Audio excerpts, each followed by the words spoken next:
Ok, já estamos no ar.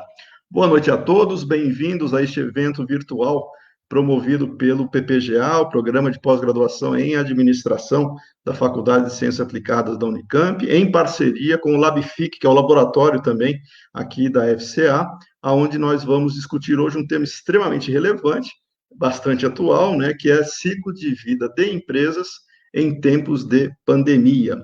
E para essa discussão, nós temos convidados aqui também, todos especialistas no assunto, né? Eu vou apresentar depois e cada um depois vai também se posicionar. Vamos contar hoje com a participação dos professores Bruno Fischer, Senichiro Koshio, Johan Poker e Márcio Belli. E eu farei a moderação para a gente ter também aqui dentro da dinâmica, né? A nossa estimativa será de 1h30, mais ou menos. Nós começamos agora às 7h, iremos até às 8h30, mas como é uma live, é possível também nós interagirmos com aqueles que eventualmente tiverem interesse, quiserem participar, dentro do chat, né? Então, vocês têm o chat aqui dentro do possível, né? E conforme o conteúdo, a gente vai também aproveitando aí os comentários. E eu já dou as boas-vindas também aos nossos amigos internautas, né? Para que eles se sintam bem à vontade para participar. Na nossa programação, nós contaremos com duas apresentações bastante breves, né? E dinâmicas, feitas pelo professor Senichiro, logo em seguida pelo professor Bruno Fischer. Depois a gente abre para as nossas discussões com o professor Márcio Belli e Johan Poker e também o público que estiver participando, ok? Muito bom. O pessoal já dando boa noite aqui. Kelly, boa noite, né? Dentro do possível, a gente vai procurar também mencionar aqueles que estão aqui nos ajudando na nossa live, né? Boa noite, Kelly, como você está? Bom, então nós vamos começar agora com a apresentação do Senichiro. Deixa eu só já deixar ela aqui no ponto, né, para a apresentação.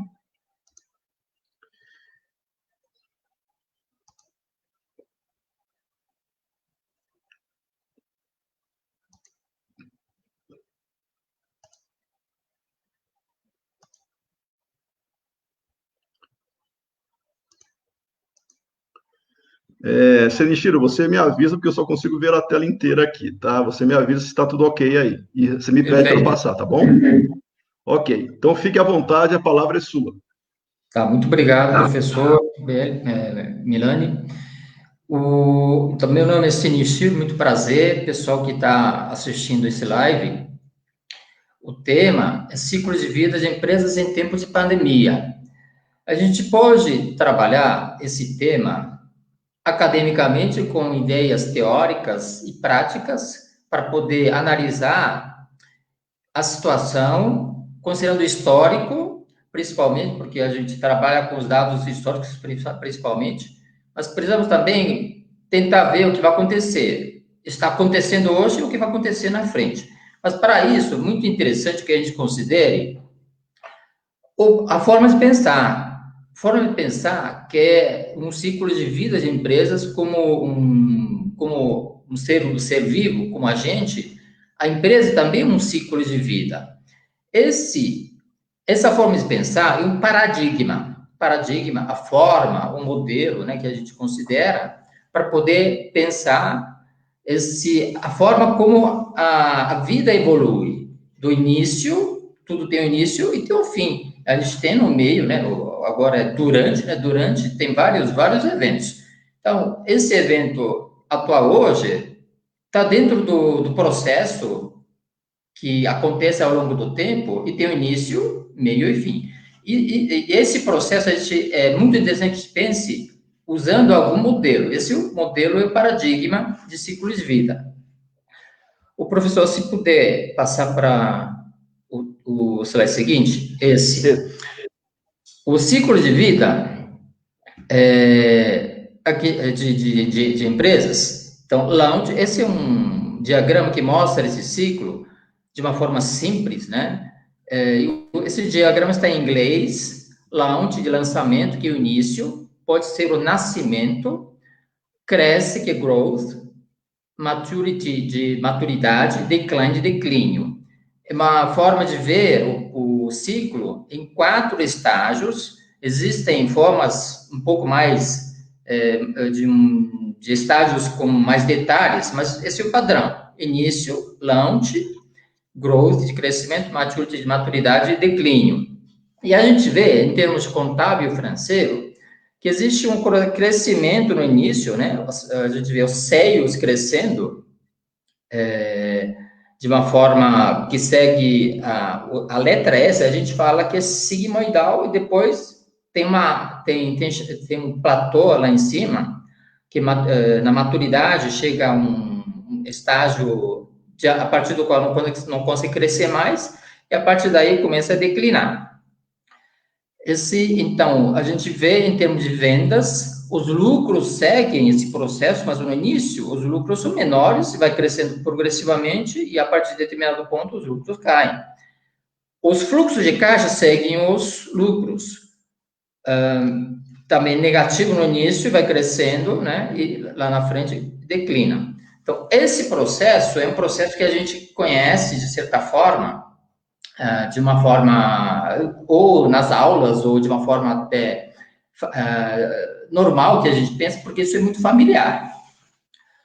Professor, pode passar para a slide seguinte, por favor? Claro. Então, ciclo de vida de empresa é um paradigma para fazer análise econômica e financeira de empresas. E a gente percebe, quem já fez o curso de administração financeira, já fez um projeto, análise de projeto de investimento, e a gente vê que esse processo de análise de ciclo de vida é de projeto de investimento. E tem as referências bastante, assim, didáticas, né? Que o Damodaran tem um livro-texto, ele trata disso. O Ben Darigor, de um livro também, pouco conhecido da gente, mas trata especificamente disso, de administração financeira, de gestão financeira, no ciclo de vida. E na contabilidade tem o Stake veio, que tem um trechinho que trata desse paradigma. E Gupi Agrawal, em um artigo antigo, que trabalhou com a análise econômica e financeira ao longo do ciclo de vida. Então, referências não faltam, mas esses 4 são os principais que nós temos. Próximo, por favor. O problema que a gente tem é como aplicar essa ideia. Porque cada um tem um modelo de análise, né? Apesar de ser esses 4 estágios principais, esses 4 estágios principais podem ser vistos de várias formas, e Levy e Hay viu que tinham 63 modelos de análise do ciclo de vida em 1999. Hoje existem mais. E um dos modelos mais conhecidos é esse modelo de Adizes, para fazer análise de evolução organizacional, da infância, que passa pela adolescência, que chega na plenitude e na estabilidade, a partir daí entra em processo de envelhecimento. Então, esse processo pode ser visto de várias formas. Pessoal da área de estratégia organizacional tem visto em mais detalhes, mas com focos diferentes. E essa é realmente uma dificuldade que nós temos de analisar a evolução organizacional ligado aos aspectos contábeis financeiros. Nosso foco, pelo menos da nossa equipe, é contábil financeiro, mas é nosso. Outro pessoal da área de estratégia organizacional, estratégia de empresas ou de mercadologia, veja outra forma. E como fazer essa interligação é uma dificuldade que nós temos. De tal forma que a gente não consegue linkar de contabilidade e finanças, fazer essa conexão com a evolução organizacional é uma dificuldade. Então, a gente precisamos deixar de lado essa parte que, na verdade, é até mais importante, porque a evolução organizacional é mais profundo, mais detalhado, mais complexo. E não dá para simplificar com contabilidade e finanças, mas, de certa forma, simplificando, a gente enxerga até de uma forma mais fácil para administrador financeiro e investidor. Então, isso que a gente tenta fazer. Próximo. Por favor, próximo slide. Isso. E a facilidade que a gente tem para poder enxergar essa evolução da empresa ao longo do tempo, usando variáveis contábeis financeiras, é através de fluxos de caixa. A gente consegue ver, tanto a gente percebe, mas alguns pesquisadores e professores fizeram uma análise mais detalhada e conseguiram, esses professores, pesquisadores, conseguiram montar uma distinção entre os estágios de ciclo de vida, utilizando diferenças nos fluxos de caixa. E um deles, ou uma dessas pesquisadoras, porque Dickinson é uma professora que conseguiu fazer essa modelagem, né? E está nessa tabela onde descrevem os estágios de ciclo de vida: nascimento, crescimento, maturidade, incluindo turbulência e o declínio. Esse verde, estágio ciclo de vida, ou seja, combinando os fluxos de caixa, no caso, FCO de operacional, FCI de investimento e FCF de financeiro, a pesquisadora Dickinson fez uma separação dos estágios, tendo uma característica específica que chega mais próxima possível ao estágio que interessa para a gente: nascimento, crescimento, etc. Por exemplo, nascimento, o que acontece no estágio de nascimento?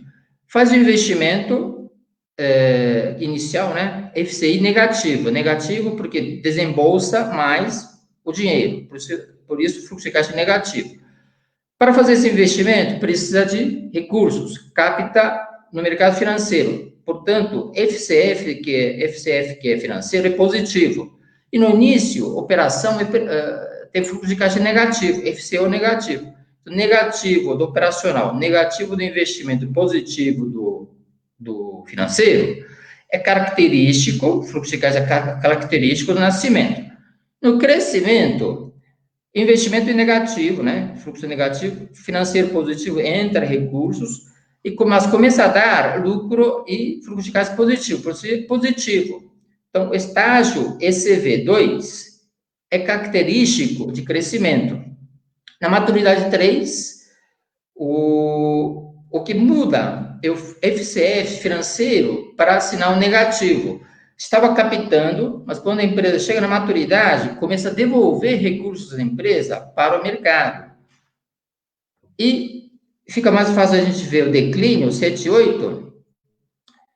O lucro é negativo, né? Começa a dar prejuízo, portanto, fluxo de caixa operacional é negativo, investimento continua existindo, mas em termos de fluxo de caixa financeiro, pode ser tanto positivo ou negativo, tem essas duas possibilidades.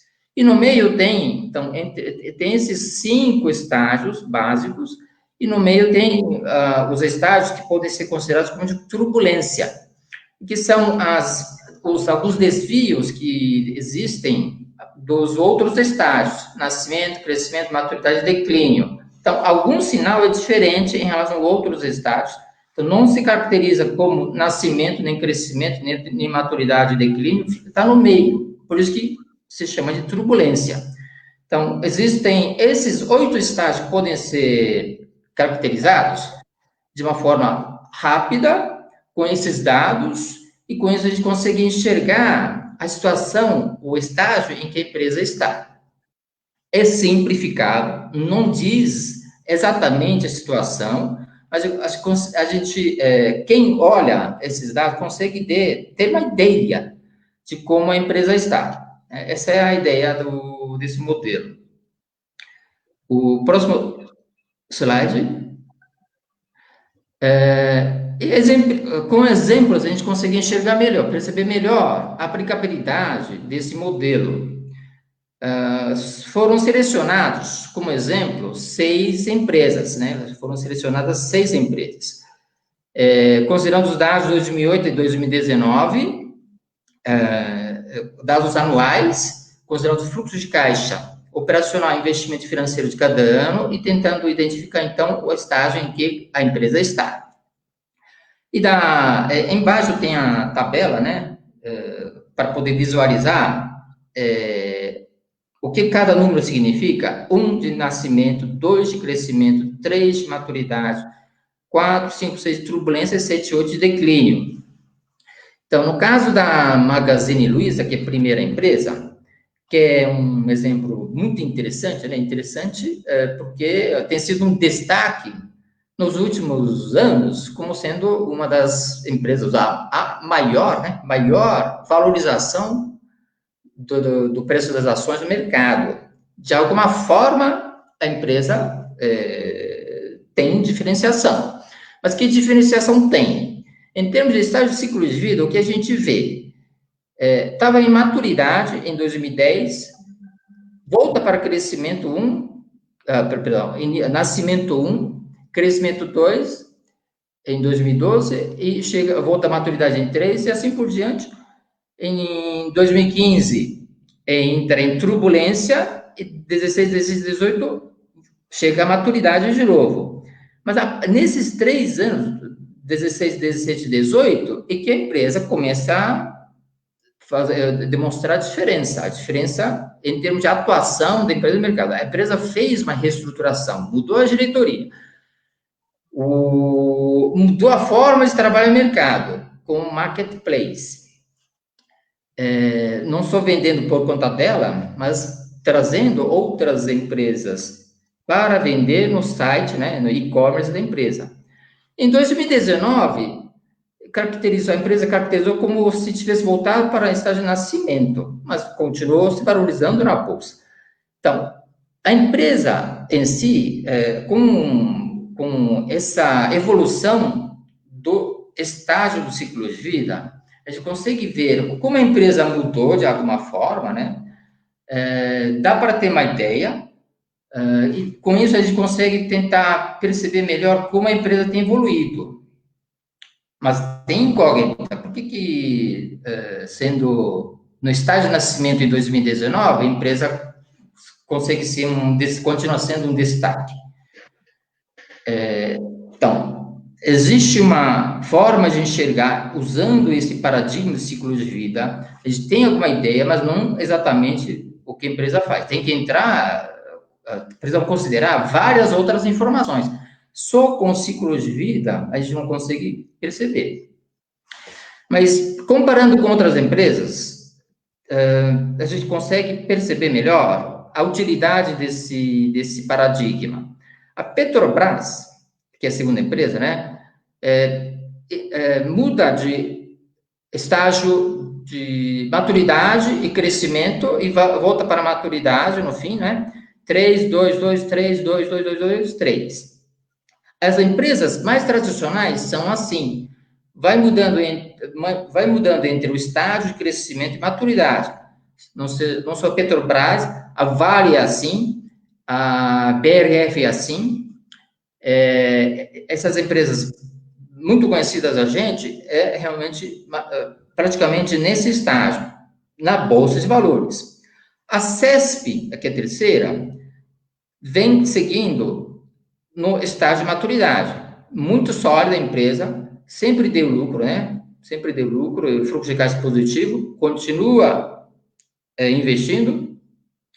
Mas ano passado entrou no estágio 2. O que mudou no estágio 2? Em vez de devolver o recurso financeiro para o mercado, captou. Essa é a diferença, né? 3, 3, 3, 3, 3, seguindo 3 e, no fim, 2.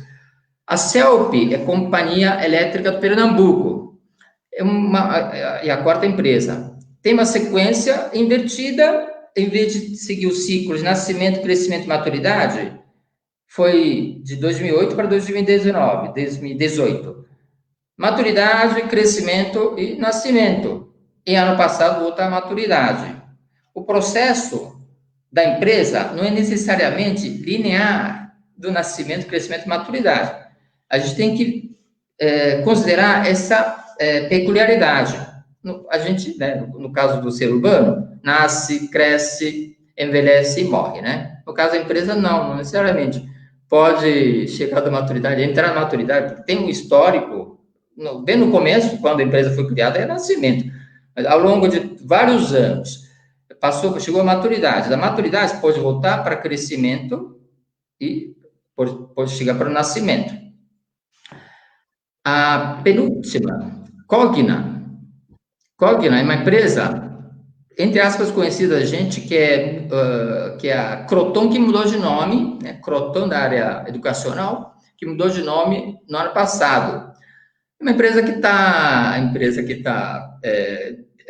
tem sido destaque no mercado, mas em termos econômicos, financeiros contábeis, a empresa nunca esteve bem, a não ser em 2009. Sempre gerou prejuízo, né? Quase sempre esteve em declínio. O nascimento, em termos contábeis e financeiros, não é tão bom. Nascer é bom, na verdade. A gente tem uma ideia de que seja bom, por uma questão de bom senso, né? Uma coisa que nasce, né? Ou renasce, coisa boa, mas não necessariamente contábil e financeiro, porque operacionalmente está dando prejuízo e fluxo de caixa negativo. A Nutriplant é uma empresa de médio porte na área de fertilizantes especiais, mas onde tem uma concorrência extremamente brava, ao ponto de não conseguir dar resultado esperado. Empresa que tem ações na bolsa, né, Nutriplant, então, uma das pequenas e médias empresas que tem ações na bolsa, que vai de nascimento e maturidade, e, no fim, em 2018 e 2019, entra em turbulência. Em final de 2017, a empresa entrou com o pedido de recuperação judicial. Então, em termos de números, 1,3, números do ciclo de vida, não é tão evidente, parece que não está tão ruim, não entrou em declínio, mas não está bem. Então, dá para ter uma ideia útil para a gente pensar em que estágio a empresa está, mas precisamos considerar outras informações paralelamente. Todas as outras informações, seja rentabilidade, endividamento, liquidez, né, que a gente conhece, a gente precisa considerar simultaneamente, senão a gente não consegue analisar bem a empresa. Só com ciclo de vida, esse ciclo de vida não dá para entender a situação econômica e financeira de uma forma que seja adequada para tomar decisões. Mas se a gente comparar Magazine Luiza, Petrobras, CESP, CELP, Cogna, Nutriplant e todas as outras empresas, a gente consegue distinguir a história. Essa é uma utilidade muito interessante. E a partir daí a gente consegue e devemos, né, ver o que vai acontecer a partir daí em 2020 e 2021. Se for administrador, precisa tomar decisão de o que fazer. Se for investidor, decidir se investe ou vende. Vamos comprar Magazine Luiza. Magazine Luiza já passou, né? A cotação da sua ação passou a cotação anterior a essa última crise que estamos vivendo, né? Então, seja para comprar, seja para vender, precisamos de informações, e uma das informações pode ser o estágio de ciclo de vida. O próximo slide. Então, o que vai acontecer agora? O que está acontecendo hoje? A empresa esteve bem. Estivemos bem até fevereiro, fevereiro, né? Estávamos recuperando, estávamos de modo geral, recuperando da crise que já estávamos vivendo faz muito tempo, 5, 6 anos. Ano passado foi ruim, de modo geral, né? Mas este ano estava começando bem. E agora passa para estágio de turbulência e declínio, ou de declínio, né? Turbulência ou de declínio. Uma boa parte está entrando nisso. Algumas empresas vão entrar em falência, ou já entraram em falência. Mas outras estão aproveitando oportunidades para crescer e até renascer. Então, a mudança agora depende da empresa, depende do setor, depende do que não só o país, mas o mundo inteiro vai fazer, ou está fazendo. Os governos de todos os países estão sustentando a liquidez do mercado, dando recursos para o mercado absorver, né, essa crise. Tanto é que a Bolsa recuperou em principais mercados, né? Então, esse dinheiro está indo para muitas empresas, mas não para todas as empresas. Pequenas, médias empresas não recebeu, diz que tem, mas não recebeu, não chega. Então, o que vai acontecer? É uma coisa que a gente precisa considerar, seja como gestor, como analista, precisamos ver o que vai acontecer. E o ciclo de vida é um parâmetro bom para a gente considerar. E o que, em termos de gestor financeiro, precisa fazer, não sou praticante como o acadêmico, né, que faz pesquisa, estuda e pesquisa a forma de fazer administração, a gente precisa considerar o que tem que fazer em termos de decisão financeira na turbulência e no declínio, principalmente, que está no próximo slide. A gente conhece duas teorias principais na tomada de decisão financeira, que é a teoria de trade-off e pecking order. Pela teoria de trade-off, precisamos considerar quando entramos em turbulência ou em declínio?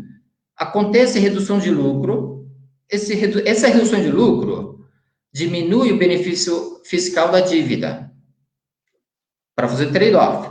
Além disso, está diminuindo a rentabilidade. Não está vendendo, não está dando lucro, está dando prejuízo, diminui a rentabilidade. E o risco está aumentando. Nessa situação, precisamos reduzir o risco financeiro. Para reduzir o risco financeiro, diminuímos o endividamento e aumentamos o caixa, que é liquidez, né? Essa é a decisão que tomamos, racionalmente. Paralelamente, o crédito no mercado, apesar de o governo dizer que tem, né, que está dando, o banco não vai dar o crédito para quem? Só para quem é seguro. Para quem tem risco, não vai dar o dinheiro, né? Então, pela escassez de recursos, tem que diminuir o endividamento. Quer tomar, mas não tem recursos. Então, racional é que seja de redução de endividamento. Também reduz investimentos, né? Vamos investir agora? Não, vamos segurar, vamos aumentar a caixa por precaução. Então, essa é a decisão por trade-off. Mas, por outro lado, existe um fenômeno que a gente conhece que é uma decisão por pecking order, existe uma ordem hierárquica no uso de recursos, que segue o seguinte raciocínio: se a entrada de caixa diminui, porque está vendendo menos e tem muita despesa, não está entrando recurso. Se não está entrando dinheiro no caixa, como consequência, o caixa diminui, liquidez diminui, e se não tem dinheiro para fazer o pagamento, precisamos pegar emprestado o dinheiro. Tem banco que queira emprestar para quem pode. Então, e para quê? Para cobrar juros, né? Aí aumenta o endividamento. E a empresa precisa tomar, pega. Então, existe esse processo que é paralelo, né? O raciocínio paralelo, que é pecking order. Os dois processos acontecem simultaneamente. Alguns, ou de uma forma tradicional, a gente aprende que é dois processos concorrenciais. Uma concorre com a outra. Quem faz tomada de decisão por trade-off não toma por pecking order. Até está escrito em alguns artigos, alguns trabalhos, né? Então, ou é trade-off ou pecking order. Mas, na prática, não. Se o dinheiro não entra, diminui o caixa. Isso é normal. E aumenta o endividamento. E, paralelamente, já que esta é a situação, mas para poder melhorar, vamos fazer o contrário, tomando uma decisão por trade-off. Os dois raciocínios acontecem simultaneamente. Essa é a visão reconciliatória. Então, precisamos considerar de uma forma mais abrangente possível, né? Em termos teóricos, não só essas duas teorias, existem várias teorias, né? Que existem, estudamos, ensinamos. é diferente do outro?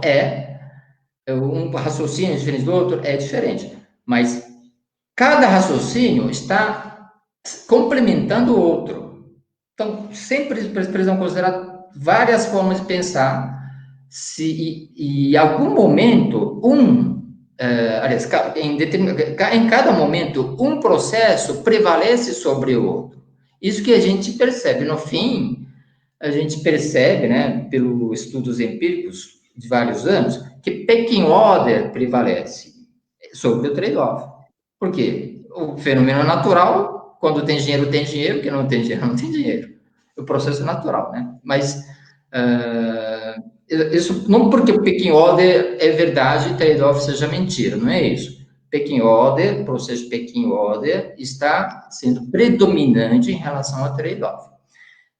Isso que a gente precisa considerar, o que, de modo geral, está acontecendo. É isso, né? A empresa que tem caixa está tranquila. Mas a empresa que não tem caixa está desesperada. E não tem, vamos pedir dinheiro? Não tem. Então, solução para muitos é cair no desespero. Para muitos empresários, né, hoje, estamos em desespero mesmo. Bom, essa ideia que eu queria falar. Okay. Qualquer dúvida, por favor, manifestem, né? Que fico feliz para responder. Excelente. Obrigado, Senichiro. Deixa eu voltar para a tela aqui agora.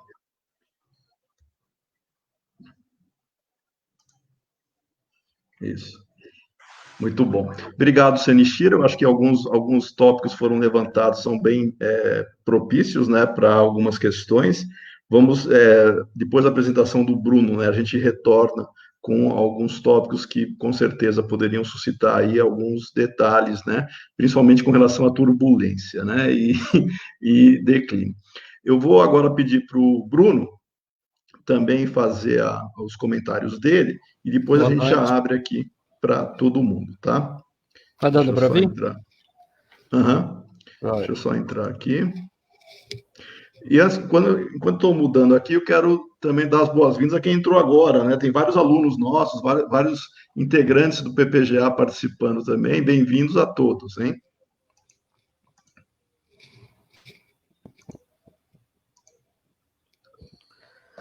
Então, já vou começar comentando aqui. Eu preparei uma apresentação bem breve, né? A ideia é mais trazer tópicos de discussão do que fazer uma exposição. Então, agradeço aí o Milani, o Johan, o Belli pelo convite, agradeço o Senichiro aí por dividir o espaço com a gente, e agradeço mais ainda para o pessoal que está acompanhando, que é o motivo da gente estar fazendo a live, né, no final das contas. Então, quando o Milani me convidou, eu fiquei bem contente, porque cerca de um mês atrás, eu estava numa reunião online, né, justamente sobre a organização de um número especial em 2021 que trata de um tema que está fortemente relacionado ao ciclo de vida, mais da perspectiva de ecossistemas, que é o que eu trabalho, mas acaba que conversa muito com essa temática aqui. Eu não trabalho tanto no nível da corporação, mais no nível do sistema, do agregado de corporações, né? E como isso conversa com a questão também de conexões com cadeias globais de valor. Tá? Então, se o Milani puder passar, por favor. Vamos lá. Obrigado. Essa relação, então, entre o ecossistema de inovação, o ecossistema de empreendedorismo, que tem um caráter bem local, e a conexão com as cadeias globais de valor, eu coloquei ali aquele logozinho de um projeto que eu participo, a Unicamp participa, né? Não sou só eu, junto com universidades aí da Europa, vários países da Europa, dos Estados Unidos, Coreia, enfim, vários países do mundo, que o nome do projeto é Catching Up Along the Global Value Chain, que seria uma aproximação econômica, né, os processos de redução da defasagem econômica em países emergentes em desenvolvimento, ao longo aí desse envolvimento com essas cadeias globais de valor. E na Unicamp a gente tem abordado esse tema desde essa perspectiva de ecossistemas, principalmente com foco aí em atividade de empreendedorismo intensivo em conhecimento. né? E um tema bem relevante nessa discussão de ciclo de vida, e que eu acredito que vai ser um ponto crítico na prática e na pesquisa, aí, não só nesse ano, mas em anos vindouros, é a presença desse empreendedorismo de alto crescimento, as gazelas, né? Eu coloquei a definição ali bem pequenininha, mas basicamente são empresas novas com um alto ritmo de crescimento, que em termos de política econômica seria o alvo principal, né? Porque quando a gente fala de empreendedorismo, tem uma série de coisas envolvidas. Você tem diversos tipos de empresa, que elas têm, inclusive, caminhos ao longo do ciclo de vida bem diferentes, seguindo aquele modelo de ciclo de vida ali que o Senichiro colocou. As curvas vão ser bem distintas, dependendo da capacidade, do potencial de crescimento dessas empresas. E essas gazelas, então, essas empresas de alto crescimento, elas são agentes aí de interesse socioeconômico elevado, só que elas estão agora num momento de grande dúvida sobre o que vai acontecer com essas empresas. Eu vou fazer alguns comentários por quê. O primeiro ponto ali é que elas se tornaram menos atrativas nesse contexto de incerteza como investimento. Eu vou trazer depois uns dados ali para os Estados Unidos, que é uma pesquisa do pessoal da New York University e de Harvard, que saiu essa semana passada. Então, são uns dados bem recentes, e é bem interessante o movimento que vem acontecendo aí em termos de investimento, principalmente em empresas em estágio inicial, de você ter uma redução aí nos investimentos nessas empresas. No Brasil, e não só no Brasil, né, fora dos Estados Unidos, toda a questão de venture capital, ela acontece numa dinâmica bem, bem diferente, né? Você pode comparar com a Europa, você pode comparar com a China, com qualquer lugar do mundo. A dinâmica de capital de risco, ela é bem reduzida em todas as comparações. Tem até um estudo bem interessante do Henriksen e Sanandaj, de 2017, que demonstra isso. No caso do Brasil, e mais especificamente no caso de São Paulo, né, a gente tem um agente muito importante na geração aí de empreendedorismo intensivo em conhecimento para esse early stage, para esse estágio inicial, né, que é a FAPESP, através do programa PIP. E aí a gente volta para a situação. Se a gente está com uma crise aí de contração da economia como um todo, isso aí acaba que reduz o ICMS no Estado, e o orçamento da FAPESP está vinculado ao ICMS. Então isso significa que o sistema e o ecossistema de empreendedorismo acaba sendo alimentado com menos recursos. Por um outro lado, você tem aí alguns exemplos de empresas, né, modificando o modelo de negócios para sobreviver a essa situação. Então, vou trazer uns dados depois ali sobre a capacidade de negócios em estágio inicial de arcar com essas perdas, que para elas são muito complicadas, né, por serem empresas ainda que não têm uma sustentabilidade econômica, sem receita. E tem alguns exemplos aí no Parque Zenit da Universidade Federal do Rio Grande do Sul. Tem uma empresa que está adaptando toda a linha de produção para a produção de EPIs, né? Isso aqui é um caso até que eu trouxe na disciplina de estratégia para os alunos, se isso é sustentável no sentido de ser sustentável no longo prazo, se isso representa uma modificação de estratégia, ou se isso é uma reação com vista somente à sobrevivência da empresa, porque isso acaba tendo implicações aí como ela se desenvolve ao longo do tempo, né? Um outro ponto, e aí isso foi até uma discussão que o Milani trouxe aí nas nossas conversas anteriores à live, né, sobre a questão de empreendedorismo social, e aqui eu acho que é um ponto que vai ser bastante relevante em anos vindouros, tá? Porque você vai ter necessariamente, dado o desenrolar das coisas no Brasil, necessariamente você vai ter o aprofundamento dali, os institutional voids, são os vácuos institucionais. Tá? Isso daqui é o que a literatura chama de espaços dentro do sistema econômico que deveriam estar sendo abordados aí por políticas públicas, órgãos governamentais, etc., e não estão sendo. Isso daqui é muito comum em países em desenvolvimento, não só no Brasil. E isso daqui gera um espaço de possibilidades para um tipo de empreendedorismo que ele aborda justamente essas deficiências do sistema econômico. Tá? Então, tem alguns estudos bem interessantes em 2017, 2018, que mostram em países da América Central que essa existência de vácuos institucionais profundos, ele gera born global.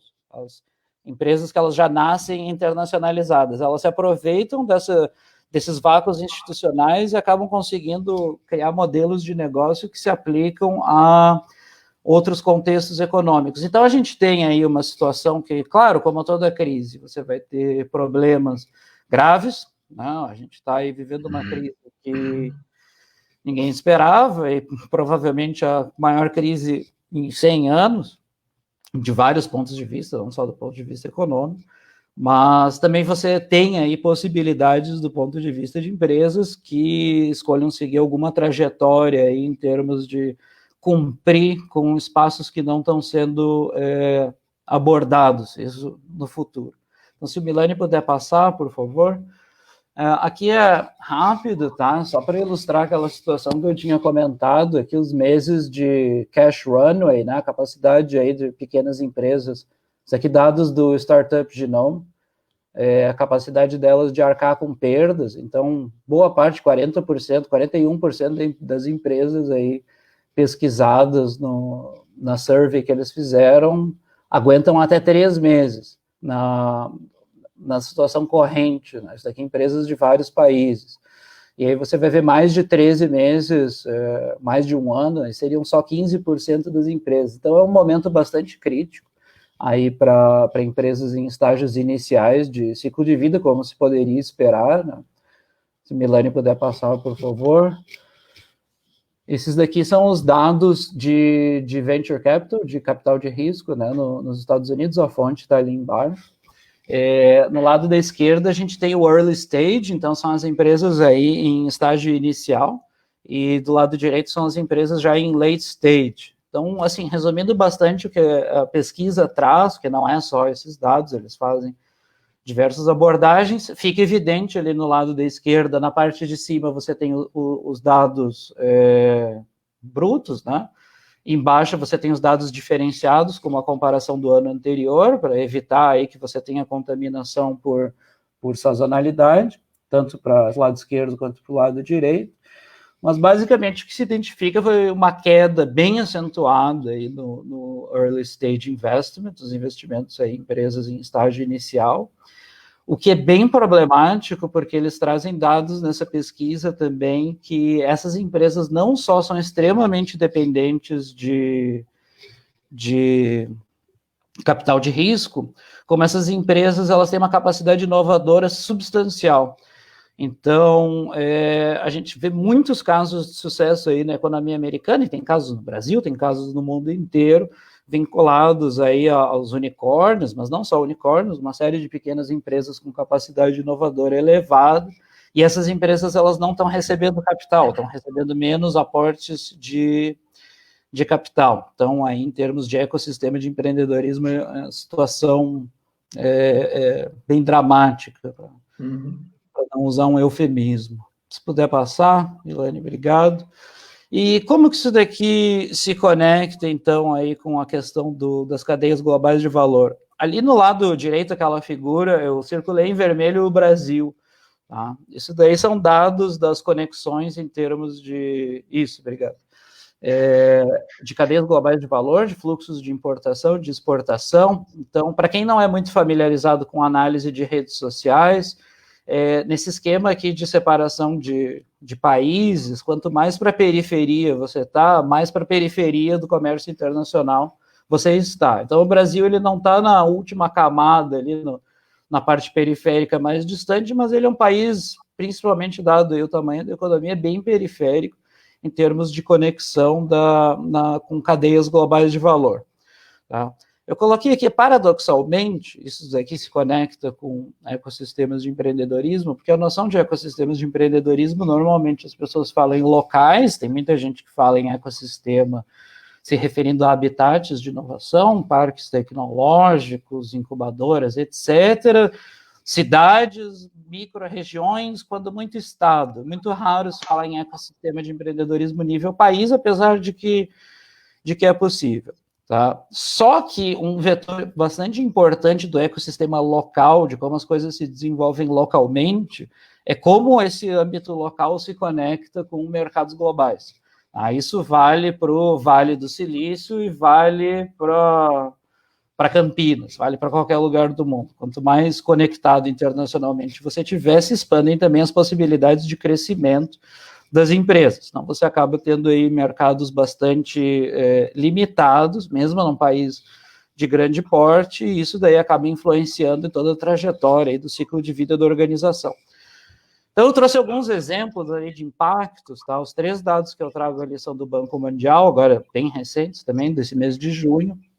Em Bangladesh, você tem lá um ecossistema de empreendedorismo que não é intensivo em conhecimento, você tem um ecossistema de empresas que é fortemente dependente de cadeias globais de valor no setor aí da indústria têxtil, certo? Mas para dar um exemplo, porque eu acho que é um número bem relevante, só em Bangladesh você teve uma perda aí de 1.200.000 empregos vinculados a essa indústria têxtil, não pela crise que assolou Bangladesh, mas pela crise que assola os mercados aos quais eles servem, né? E aí a gente está falando de Europa, Estados Unidos, Brasil, mundo inteiro virtualmente. Então essa conexão aí local com o global, ela é bastante importante. E isso acaba se tornando mais crítico, porque politicamente no mundo a gente tem visto, como é natural em momentos de crise, movimentos em direção ao protecionismo, né, ao olhar para o ambiente interno das nações. E acaba que isso tem muito apelo, quando a gente pensa, e para ficar aqui no tema da live, em ciclo de vida das empresas, isso significa que você vai afetar negativamente o potencial, você vai ter uma redução do potencial de crescimento das organizações, né?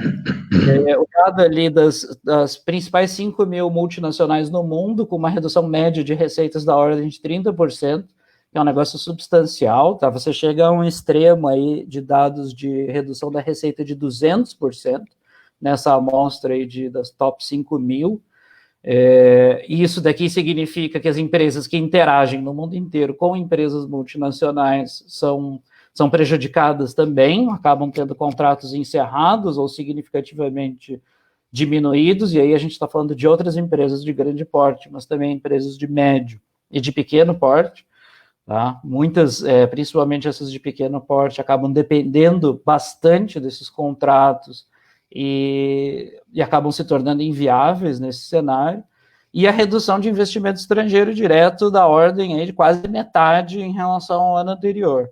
Então, você vai ter, como se espera, logicamente, uma contração de investimentos como um todo, e isso daí acaba incluindo também o investimento estrangeiro direto, que seriam os aportes diretos aí na estrutura produtiva, o principal exemplo, as próprias empresas multinacionais. Tá?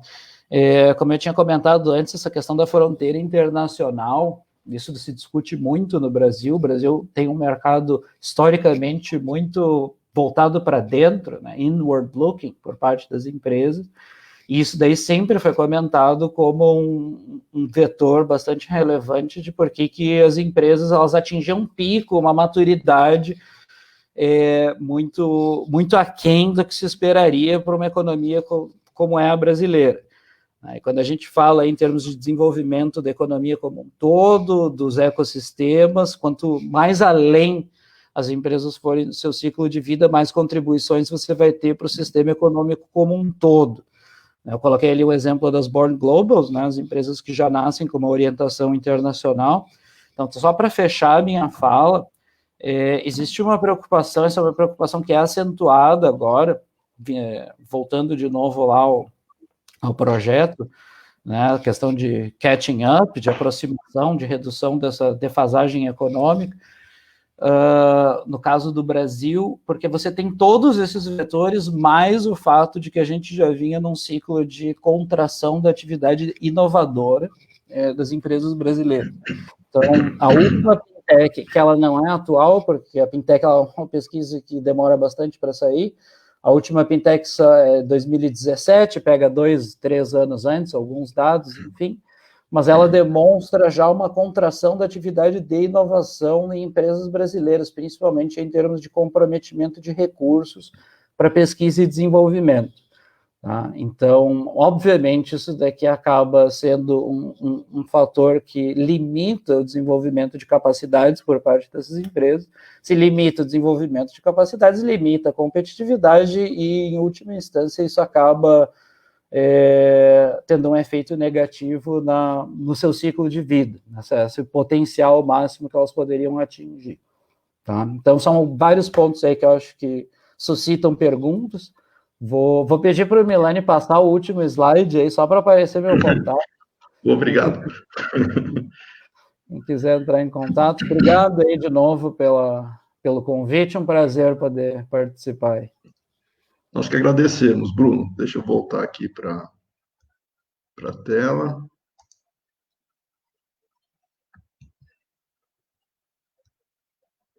Pronto. Excelente, eu estou já registrando aqui alguns tópicos, tá, para discussão. Só para relembrar, porque chegaram algumas pessoas depois, e também para a gente destacar, no nosso cartaz estavam além de mim, mais 5 pessoas, o professor Gaio, né, mas ele teve um imprevisto e não pôde estar conosco aqui neste momento, apesar dele já ter mandado uma mensagem que ele estava nos acompanhando à distância, mas não faltará oportunidade para ele estar conosco em outras lives, tá? Muito bom. Com relação aos tópicos, eu acho que o Johan e o Belli agora podem, com certeza, contribuir. Com a fala que o Bruno fez agora, e já linkando com o Senichiro, eu entendo que, principalmente, eu deixo a pergunta para os dois também, tá?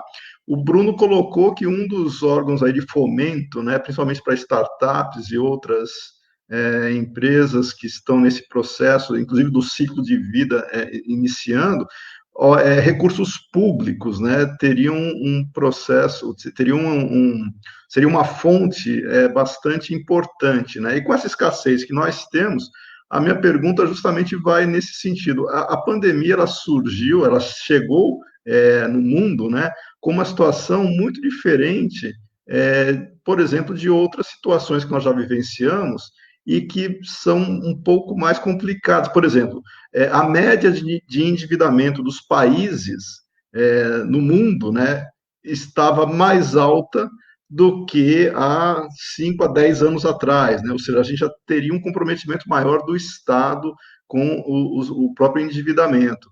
Teríamos também, o Johan acompanha esse processo. No começo deste ano, Estados Unidos e China estavam em guerra comercial, né? Isso daí prejudicou diferentes tipos gerou diferentes reações, inclusive, e quando impacta a cadeia produtiva, a gente sabe que os efeitos, eles são bastante amplificados, né? O Bruno citou Bangladesh, né? Que não pelo país em si, mas pela cadeia que Bangladesh participa, sofreu tremendamente. Então, eu deixo para os dois os comentários, quais seriam as perspectivas que nós teríamos, não olhando o Brasil unicamente, mas a cadeia em termos globais, né? Até que ponto não dependeria só do país, mas dependeria do reerguimento das cadeias produtivas para que nós tenhamos um retorno, ou pelo menos uma recuperação econômica mais efetiva, tá? Então eu passo a palavra para o Johan e para o Belli. Obrigado, professor Milani. Antes de mais nada, é interessante a gente ter um panorama do que são as perspectivas mais globais, aí, o cenário macroeconômico, para a gente entender o quanto que o ciclo de vida das empresas pode ser afetado por esse cenário, né? Quando a gente fala de estudar as predições sobre o impacto no crescimento econômico mundial dessa pandemia, a gente tem hoje 3 grandes referências que são mais citadas pelos pesquisadores, que são o artigo do Xiaoguan Yue e outros 9 autores, é um artigo de uma equipe gigante que vai falar sobre predição de riscos, e ele vai estudar, se baseando totalmente nos dados da China, e uma das características interessantes desse artigo é ele focar essencialmente na ideia da impacto do preço do falecimento das pessoas. Então, ele vai olhar as perdas humanas e o quanto que isso impacta tanto no consumo quanto na capacidade produtiva dos países. Como a gente tem um perfil muito específico demográfico que acontece os falecimentos quando você tem uma condição como a da pandemia, fica claro a necessidade de você fazer todas as medidas sanitárias que estão sendo feitas mundialmente para você conseguir minimizar o impacto não somente de vidas, mas também esse impacto financeiro e econômico, porque a quantidade de pessoas que são perdidas representa um fluxo de caixa futuro que, quando trazido a valor presente, ele é imensurável para esses países. Isso inclui capital intelectual, inclusive, que é algo muito difícil de ser mensurado quando a gente faz essa análise com base friamente nos dados financeiros. Um contraponto a essa visão do Xiaoguan vem do Nuno Fernandes, que ele vai falar o custo de você fazer o confinamento. Então, naquela discussão eterna que às vezes entra em debate político, que é as vidas versus a economia, o Nuno Fernandes ele é muito citado pelo pessoal da economia, em que ele fala do preço de você fazer o confinamento, de fazer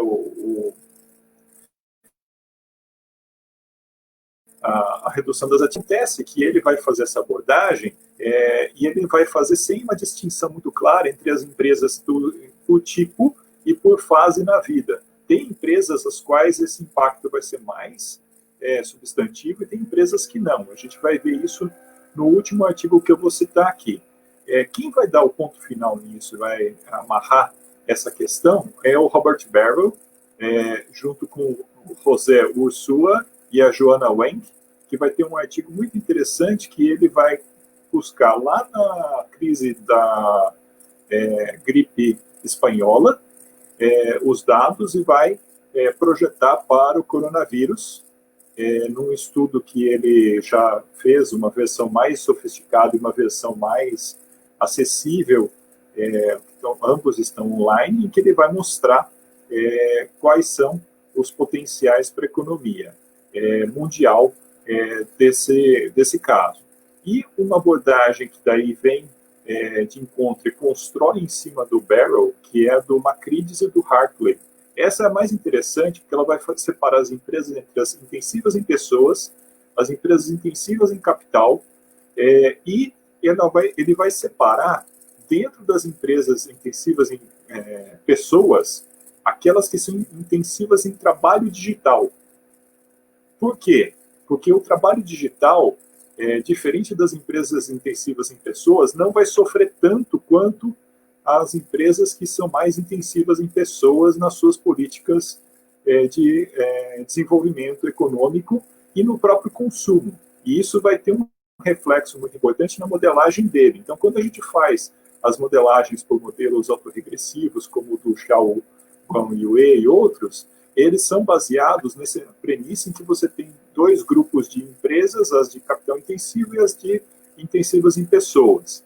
Quando a gente faz, por outro lado, a separação que propõe o Macrides e o Hartley, e distingue dentro das intensivas em pessoas aquelas que têm trabalho digital, fica claro que o custo, por exemplo, que o Nuno Fernandes vai falar do lockdown é muito menor do que realmente ele estimou, e ainda por cima, a capacidade de recuperação dessas empresas, não tendo a perda de vidas que teria no cenário sem o lockdown, acaba sendo bem substantivo. Para linkar, então, com a questão do ciclo de vida, as empresas que estão nas etapas iniciais do ciclo de vida, 1 e 2, que o professor Senichiro apresentou, elas estão deficientes em caixa, e essas são as empresas mais sensíveis e que precisam ter atenção. Como elas são empresas que estão sendo criadas agora, em sua grande maioria, elas tendem a ser desse grupo intensivo em pessoas. Aquelas que têm intensivo em trabalho digital acabam não sendo tão afetadas, enquanto aquelas que são intensivas em capital igualmente não são tão afetadas na sua oferta. Elas podem ser afetadas na demanda, uma vez que as pessoas acabam tendo menos recurso financeiro. Acho que esse é o sumário do que a gente pode dizer da questão econômica e o impacto disso nas empresas hoje, em particular no ambiente do coronavírus. Obrigado, professor Johan. Professor Belli.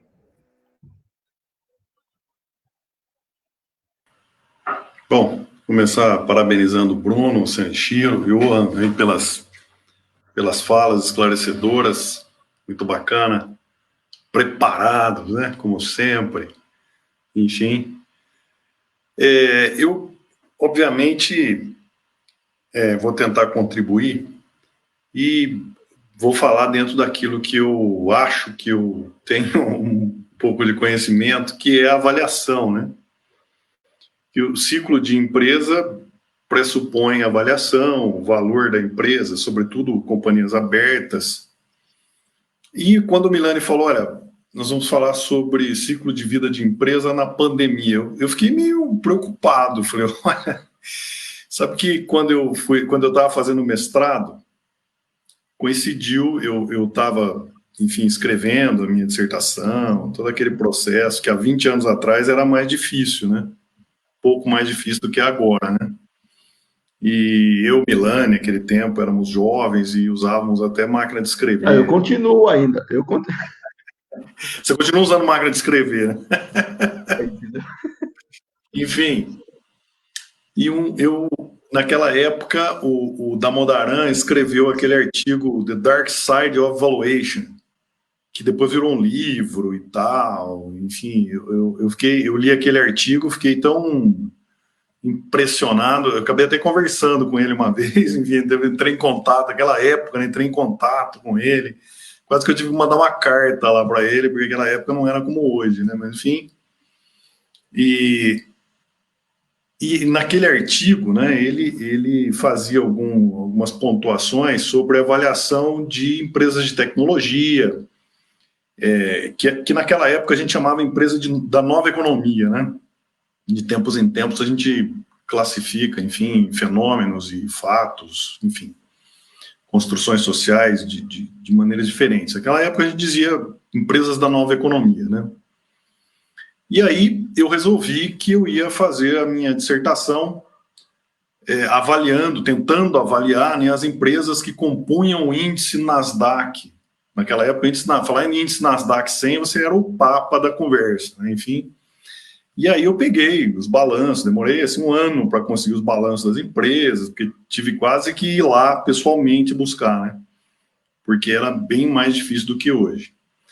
E aí eu fiquei um pouco frustrado, né? Porque quando você ia usar naquela época, né, eu estava começando a aprender as técnicas, estudar as técnicas, a gente não tinha tanto material, não tinha tecnologia de educação, enfim, para aprender e tal, internet principalmente. E aí eu vi que a avaliação de empresa, valuation, não é um negócio tranquilo, não, né? Quer dizer, eu aprendi há 20 anos atrás que esse negócio é meio complicado, né? Todavia, de lá... Aí nós tivemos aquela crise de 2001, que foi a famosa crise da Nasdaq, enfim, e tudo mais. Aí adaptei a minha dissertação para falar daquilo e tudo mais.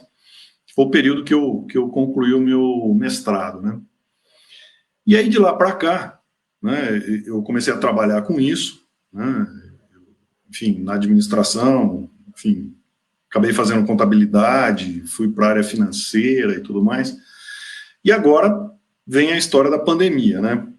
Então, eu fiz algumas anotações para poder encadear uma fala razoável, né?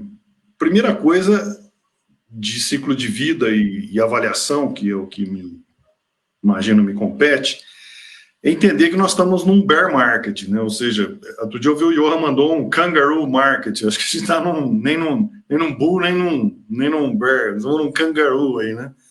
O que fica complicadíssimo, né? Ou seja, para quem já teve a oportunidade de fazer uma avaliação real, né, quando a gente faz uma avaliação real, a gente faz lá o ideal, o possível e o se tudo der errado, né? Então a gente faz pelo menos 3, apresenta 3 valores, né? Você, se tudo der certo, se tudo ficar do jeito que está, ou se tudo der errado, né? Tá muito complicado cravar esses 3 parâmetros hoje, né? porque o Milani disse, você podia dar uma visão de aquisição, fusões e aquisições, né?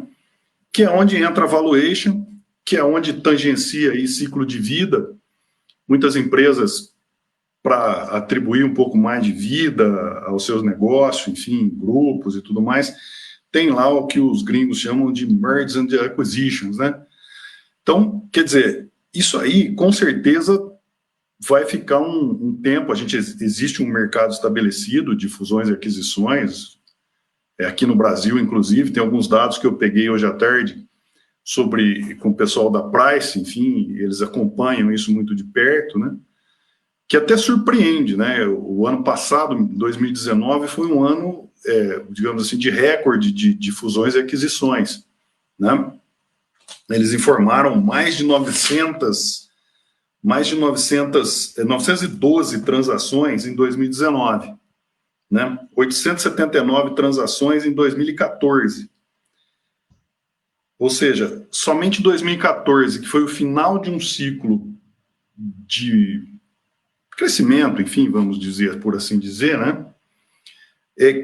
2019 estava se equiparando, ou seja, por conta da visão de oportunidades, o Brasil com um governo novo, com promessas liberais e tudo, pelo menos no discurso, enfim. Então, isso trazia uma perspectiva, né, de continuação, de continuidade, de fusões, aquisições e negócios e tudo mais. Aí vem a tal da pandemia, né? Quer dizer, o que eu prevejo é aquilo que a gente chama em valuation de execução das cláusulas protetivas, né? Ou seja, quando você faz uma avaliação que é para uma aquisição, para uma fusão, no contrato tem lá as cláusulas de proteção, né? As material adverse changes, ou seja, tem lá algumas cláusulas que dizem o seguinte: olha, se essa avaliação, porventura, for afetada, descaracterizada, prejudicada por eventos de força maior, então o negócio tem que ser revisto ou mesmo desfeito. Nós tivemos agora, acho que no começo do ano, aí um pouquinho, no início da pandemia, tivemos o caso da Boeing e da Embraer, que eles alegam execução de uma cláusula desse tipo, que obviamente agora dá para se entender, eventualmente, um cálculo, um refazimento de cálculo, né? Enfim, então o que eu gostaria de dizer é que, num caso como nós estamos vivendo, aparecem coisas muito difíceis de serem previstas, né? A gente, obviamente, o Johan trouxe aí trabalhos clássicos, novos, enfim, Bruno também, o Senichiro mostrou os modelos clássicos aí de ciclo de vida, mas acontecem coisas que a gente fica... Eu, por exemplo, que já trabalhei com avaliação, fiz algumas avaliações na minha carreira, fico meio preocupado, você fica até com medo de falar a respeito. Quando você vê, por exemplo, o caso do Zoom, dessa empresa Zoom, que é uma empresa da Califórnia, né? Quer dizer, agora em maio, o valor da Zoom superou o valor da Petrobras. Quer dizer, o valor de mercado de uma empresa, um site que tem um aplicativo de reuniões, supera o valor, está equivalente ao valor da Vale, né? Então você fala, bom, mas peraí, mas quem que acertaria uma avaliação dessa, né? Quem que ia acertar essa avaliação? É muito complicado. Então, muito complicado, e sobretudo porque as avaliações, a gente se baseia muito nos dados históricos, nos dados de retrospectiva, e tenta fazer prospecção. A última pandemia que nós tivemos para valer mesmo, me parece que foi em 1918, né? Em 1918, a gente não fazia fluxo de caixa descontado, a gente usava outros métodos, me parece. Naquela época eu não estudava ainda, né? Mas, enfim, então é isso aí. Eu acho que daqui para frente vai ficar muito difícil para aplicar os modelos, porque os modelos eles são baseados em ambientes medianamente, vamos dizer assim, previsíveis. E eu acho que muita surpresa ainda nós vamos ter. É isso. Obrigado. Obrigado, Belli. algumas questões que nós temos também, eu vou pedir para o Senichiro comentar, principalmente com relação a hoje, né, Senichiro, você que tem contato aí com o mundo empresarial de maneira mais intensa, né? O que o empresário hoje está pensando, independente do setor, tá? Como é que está sendo vista essa situação? E você também pode comentar sobre potenciais negócios inovadores, né, que a gente pode ter neste momento. Por favor. Bom, para retomar, né, a questão de negócios inovadores, 2 anos atrás, eu escutei de um empresário que solicitou financiamento da FAPESP. Ele falou assim, foi simples, o dinheiro está abundante lá na FAPESP, está de sobra, não tem aonde colocar, é só pedir que tem. Então, 2 anos atrás era isso. Hoje, é capaz de ter ainda, porque os negócios inovadores não são muitos. É muito difícil de inventar um negócio inovador. Tem que ser inovador. Tão inovador que é muito raro ter. Então, se tiver, tem, é capaz de ter, mas hoje, da situação em que estamos, quem é que vai colocar dinheiro num novo negócio, que não se sabe se vai dar resultado? Na situação atual, a incerteza é tão grande do que vai acontecer, inclusive com a saúde da gente, né? Eu, pessoalmente, tenho medo de morrer, inclusive. Então, qual é a prioridade? Bom, vamos nos preservar, não vamos nos arriscar. Então, investimento em um novo projeto hoje, eu acho que vai segurar, a não ser que, né, acho que nesses últimos dias eu escutei de um noticiário falando que foram abertos novos negócios, pequenos negócios em grande quantidade de janeiro para março, abril, né? Por quê? Ficou desempregado, precisa trabalhar, precisa de dinheiro, abrir um novo negócio, tem que, como sobrevivência, vai. Então, isso tem, temos que ir atrás e faz. Agora, um novo empreendimento, eu acho que se aquele projeto mesmo de tentar uma nova empresa para frente, para futuro, duradouro, né, 10 anos, 20 anos, 30 anos, eu acho que segura para um novo negócio inovador, né? Eu acho que é processo natural, reação natural sobre considerando a situação atual. Por empresário, de modo geral, qual é a situação hoje? Se não tem como produzir e vender, né? Porque a loja está fechada e não tem permissão de fabricar, inclusive, dependendo da situação, tem que parar. Se parou, vai ter que ver a forma como parar. Por exemplo, o restaurante está fechado, fogo de chão, demitiu gente. E outros restaurantes, está demitindo uma dificuldade tremenda. É um setor específico de consumo e de entretenimento, né? Nesses 3 meses, não só aqui, mas no mundo inteiro tem sido assim. Então, questões de sobrevivência ou como lidar com o fechamento de falência. Esse é um processo complexo, para não levar prejuízo além do que pode assumir. Né? Isso é outra parte. Agora, quem está conseguindo trabalhar, está vendo como trabalhar. A ineficiência é extremamente grande, não só de conseguir matéria-prima, até de fita de empacotamento, para empacotar o produto numa caixa de papelão para despachar, é difícil de conseguir. Era difícil, eu digo, demora para conseguir. Consegue, né?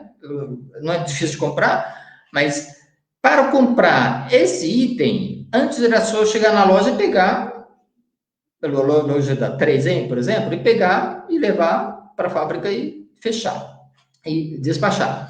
Mas hoje não, a loja não atende. Então, o que era fácil de conseguir em 1 hora ou alguns minutos, está levando semanas para conseguir, né? É coisa simples.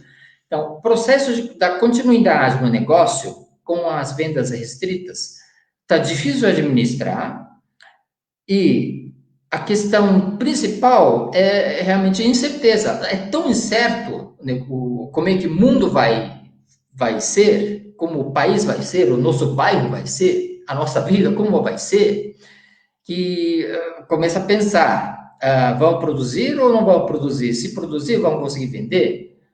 Nessa incerteza, vai parar,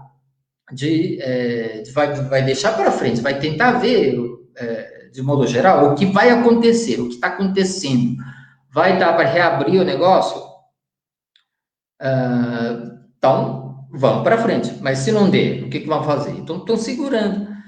A grande questão hoje, sem a menor dúvida, é a incerteza. A economia vai estar bem? Estão dizendo que vai chegar uma recessão, pior do que de 29. Isso é economia real. E faz 2, 3 anos que estavam dizendo que o mercado financeiro internacional entraria em crise pior do que 2008. Por quê? Fizeram os mesmos negócios, ou piores, né? De subprime, pior do que subprime, dizem que 100 vezes pior do que 2008. Então, estaria para acontecer. Não aconteceu, e aconteceu outra coisa agora. Mas, em sequência, pode vir. Então, vem ou não vem? A gente não sabe hoje. Então, nessa incerteza, o empresário, de modo geral, eu acho, isso é a minha impressão, né? Conversando com pessoas, inclusive eu mesmo, vendo o que eu faço com o meu... Eu tenho um negócio que é minha empresa familiar, da minha família, eu administro. Estou vendo o que fazer, não sei o que fazer. Se eu vendo, ou se eu produzo, se eu vendo, se eu dou férias para meus funcionários, já dei uma parte do que podia dar, está nisso. De modo geral, eu acho que essa é a impressão que se tem. Antes de tomar alguma decisão de como financiar, que é a questão financeira, né? Ter caixa ou não ter caixa, vou tomar empréstimo ou não ter empréstimo, né? Ver o que vai fazer com o negócio. Então, está esperando a evolução do coronavírus, novo coronavírus, se vai conter, não vai conter, a crise política, que sempre foi, né, nesse país, não é agora, não é nenhuma novidade, mas querem fazer, vai continuar acontecendo. O que vai acontecer amanhã, a gente não sabe, daqui a um mês não sabe. Então, o que vão fazer? Vamos segurar. Acho que essa é a situação. Ok. Obrigado, Senichiro. Continuando a sua proposta, que o Roberto já tinha começado e você reforçou da incerteza, né? Eu vou fazer uma pergunta para o Johan, que foi o nosso aluno Wagner, que está assistindo aqui. Não sei se dá para você ver aí, Johan, eu vou pôr na tela a pergunta dele. Ele está perguntando se o uso da estatística bayesiana não ajudaria a mensurar as condicionantes de um modelo de prospecção. Então, nós vamos consultar agora o nosso estatístico Johan. Olha, a pergunta em relação, sim, com o que a gente está vivendo hoje, tem o pessoal que trabalha muito com estatística bayesiana na técnica de Zurique. Me fugiu o nome agora do professor, que é o pesquisador principal do grupo, mas eu conheci um colega matemático aplicado e aluno aqui da Unicamp, e atualmente gerente no Itaú, que trabalhou nesse grupo de pesquisa desse professor, justamente mapeando riscos que a gente chama da economia real, usando estatística bayesiana. O modelo dos artigos que tem mais amplitude de abordagens, o Xiaoguan Yue e os outros autores que eu mencionei, que são 9 autores junto com ele, esse artigo ele tem um número maior de técnicas de previsão, inclusive recursos matemáticos mais avançados. Ele vai usar Sarima, Sarimax e outras técnicas mais avançadas, mas ele não usa Bayesiano, tá? Então, isso poderia ser importado do conhecimento da área de seguros, que é basicamente a abordagem que esse professor da Politécnica da Suíça trabalha, para os modelos matemáticos de predição. Aí isso provavelmente seria o melhor caminho para a gente tomar para fazer essas previsões. O que a gente precisa lembrar é que essas previsões, elas são modelos que são com base em premissas. Essas premissas é que talvez não estejam muito claras. Então, por exemplo, o quanto que as mortes impactam no crescimento da economia para os próximos anos, tá? O quanto que a forma como as empresas vão lidar com essa pandemia vai afetar também o crescimento nos próximos anos. Essa distinção que eu mencionei agora, por exemplo, entre empresas de capital intensivo e intensivas em pessoal, ela vai ser uma das coisas que talvez seja mais importante para o que vai acontecer nos próximos anos do que o cenário de previsão ser o mais preciso possível do ponto de vista de modelagem. A modelagem em si, ela tem várias técnicas que a gente pode escolher e seguir uma delas. Os dados é que vão determinar a qualidade da previsão, como sempre, e esses a gente tem que entender como a gente vai compartimentar e organizar para tirar o melhor resultado possível da previsão, tá? Inclusive, o professor Milani, que está coordenando aqui, ele tem um estudo justamente direcionado no sentido de entender a qualidade dos dados para essas previsões. Isso é uma das coisas que a gente precisa entender também para conseguir fazer um bom trabalho de análise da sobrevivência das empresas. O quanto que, de fato, vai ser o impacto do coronavírus nessas empresas. Algumas vão crescer, como está acontecendo com as empresas de uso de recursos de informática, outras estão sofrendo muito, outras vão se recuperar logo, outras vão ficar num processo canguru por anos e as bolsas vão acompanhar.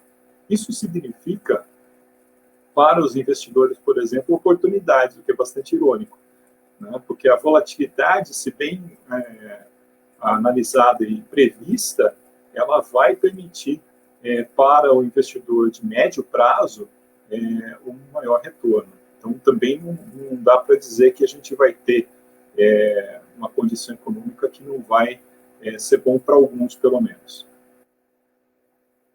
Obrigado, Johan. Bem pertinente a resposta. Eu vou passar para o Bruno. São 2 comentários, tá, Bruno? E aí você pode tecer aí as suas considerações. Um é do nosso aluno e professor também, que está me ajudando bastante em uma das disciplinas, o Kiko, né, o Francisco Sanches, que ele diz que ele pensa que uma questão de sobrevivência hoje seria a capacidade de reagir com rapidez, tá? Adequar os custos à nova realidade de receitas.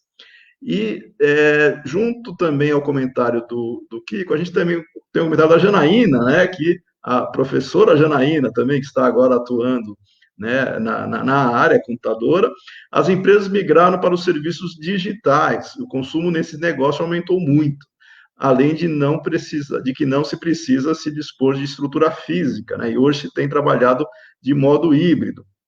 Na verdade, entraria até naquilo que o Johan comentou, ser mais intensivo em termos digitais, né? E eu até, o Bruno acompanhou isso, mas no próprio sistema financeiro, né? Eu vou citar as fintechs, por exemplo.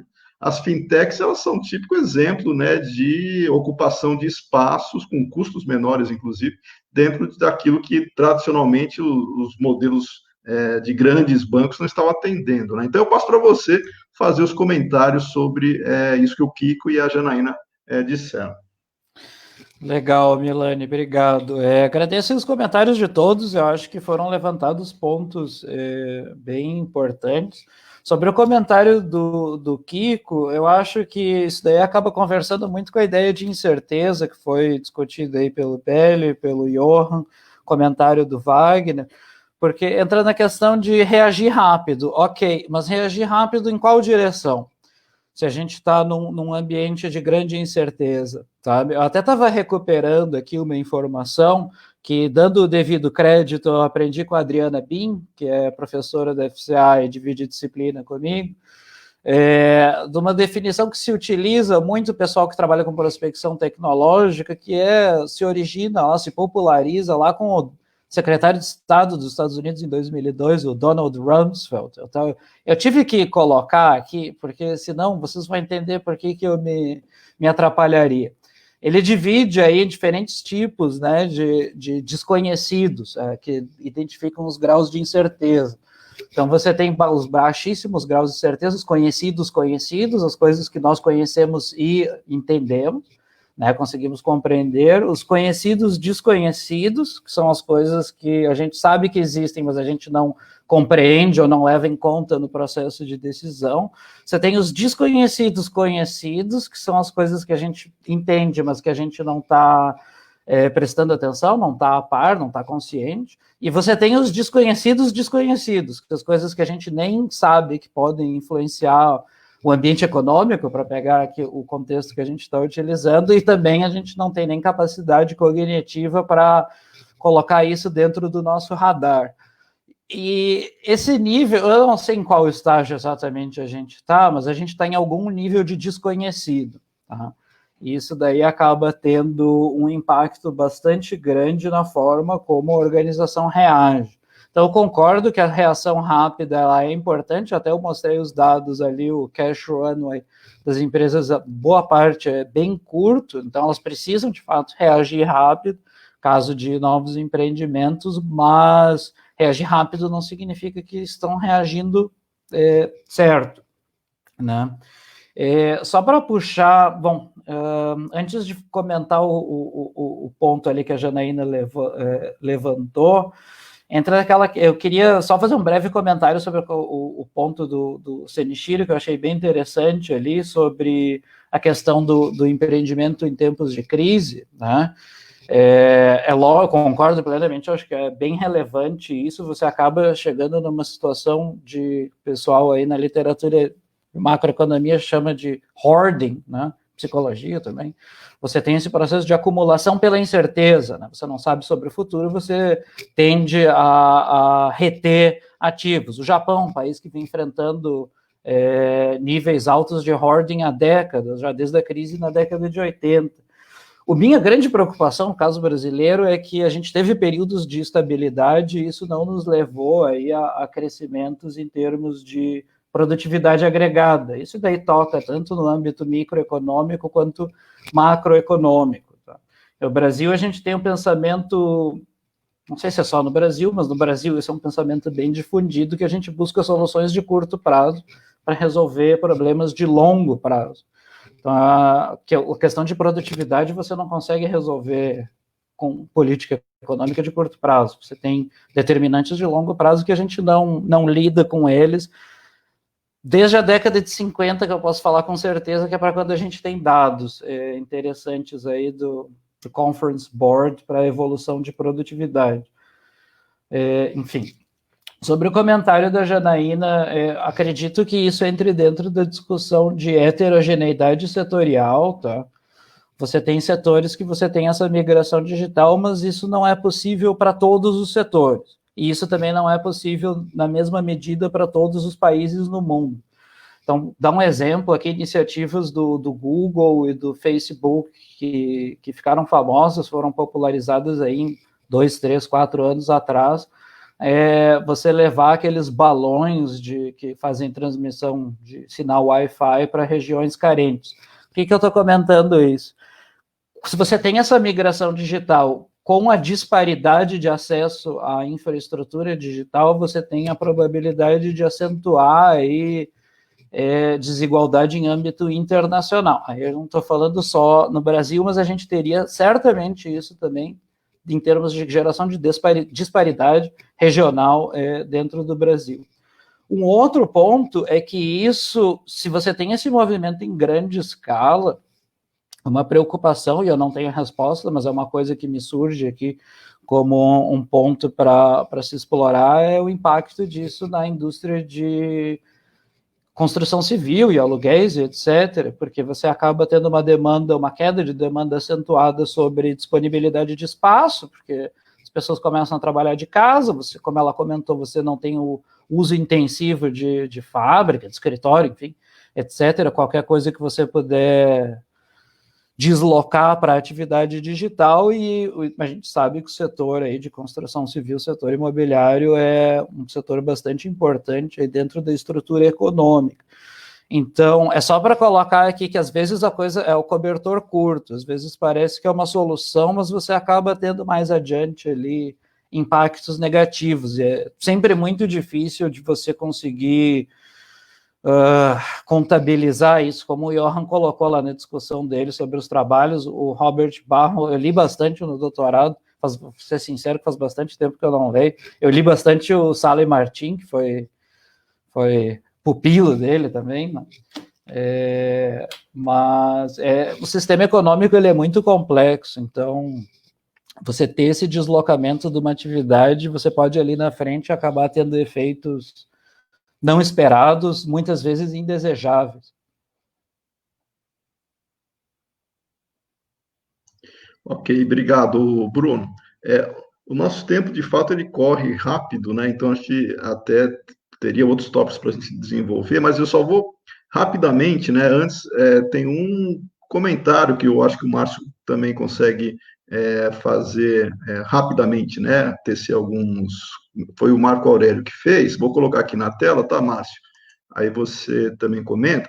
O Marco destaca que um ponto importante é a questão do fluxo de caixa, né, de entradas e saídas, né, que, como o Johan também tinha colocado, né, e como é que a gente vai pensar em custo de capital nesse momento, diante de incertezas, né? Fica uma questão bastante complicada, porque a incerteza faz com que as taxas, inclusive, que a gente vai considerar nos modelos, elas fiquem totalmente voláteis, inclusive, em termos de, conforme o analista, vai variar bastante, eu acho, uma taxa para outra, né? Mas eu deixo para você fazer os rápidos comentários, e depois a gente já faz o nosso encerramento, tá? E aqui o Kiko também faz um comentário rápido sobre a devolução de imóveis alugados, né, Kiko? Infelizmente, a gente está vivenciando situações que não tem como não passar por isso, né? Mas, Márcio, por favor, rápidos comentários antes do nosso encerramento. Ok. Bom, é uma questão fácil essa aí, viu? Vou fazer rápido. Fácil de... Né? Anotem aí, então, hein? Tá? Questão... Olha, eu vou dar uma... Antes de tentar fazer qualquer comentário, eu vou dar uma notícia que eu recebi no meu... Enfim, da corretora da Necton aqui, ó. Via Varejo concluiu uma oferta de ações follow-on e captou 4 bilhões e 45 milhões de reais hoje. Então, a Via Varejo, para quem não sabe, é dona da Casas Bahia, né? Então, quer dizer, vai usar isso aqui para investimento em tecnologia, em logística, né? Então, esperem que a Casas Bahia aí não terá grandes problemas de caixa. E o que eu posso extrair daqui, né? Existe liquidez no mercado, né? É que em épocas de crise, a gente tem que levar em consideração que economia é comportamento, né?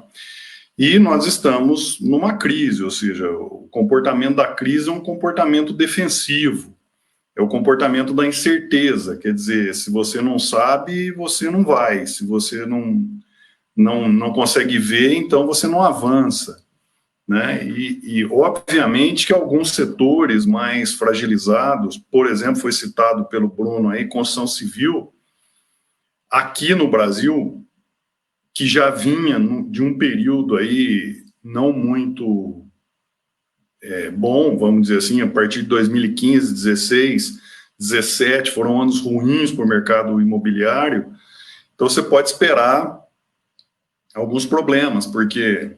né?